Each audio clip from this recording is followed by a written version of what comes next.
Assalamu alaikum, aujourd'hui nous allons parler des prophéties de Muhammad dans la Bible. Voici les preuves bibliques démontrant que Muhammad, paix et salut sur lui, n'est pas un faux prophète. 1. Ce prophète serait comme Moïse, paix sur lui.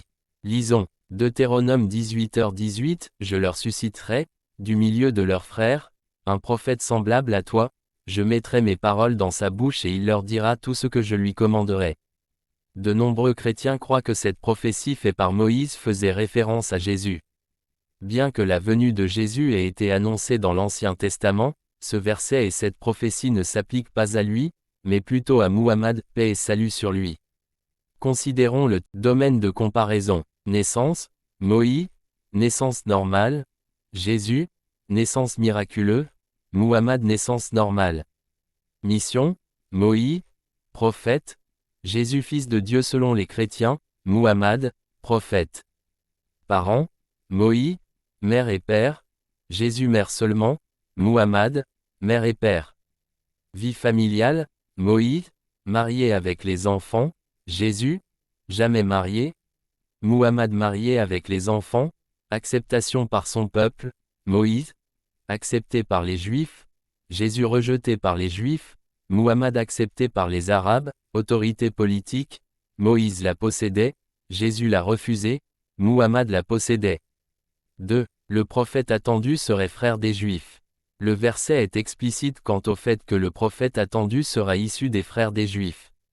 Abraham a eu deux fils Ismaël et Isaac. Les Juifs sont les descendants du fils d'Isaac et Jacob.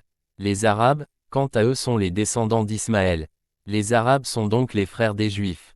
La Bible affirme, Genèse 7, verset 12, « Il sera pareil à un âne sauvage, sa main sera contre tous et la main de tous sera contre lui. » Il habita en face de tous ses frères.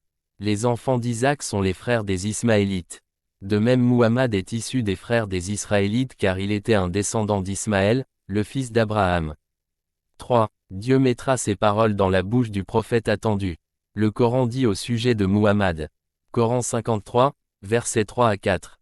3. Et il ne prononce rien sous l'effet de la passion. 4. Ce n'est rien d'autre qu'une révélation inspirée.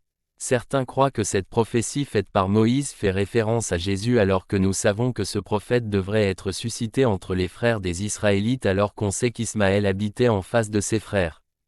Étant tous frères dans ce milieu alors, il peut être de la postérité d'Isaac comme de la postérité d'Ismaël. Cependant, le même Deutéronome te dit il n'y a plus eu en Israël un prophète pareil à Moïse. Lisons, Deutéronome 34, verset 10. Et il ne s'est plus levé en Israël de prophète comme Moïse que l'Éternel connaissait face à face. Ce prophète n'est donc pas le Messie qui est lui-même israélite.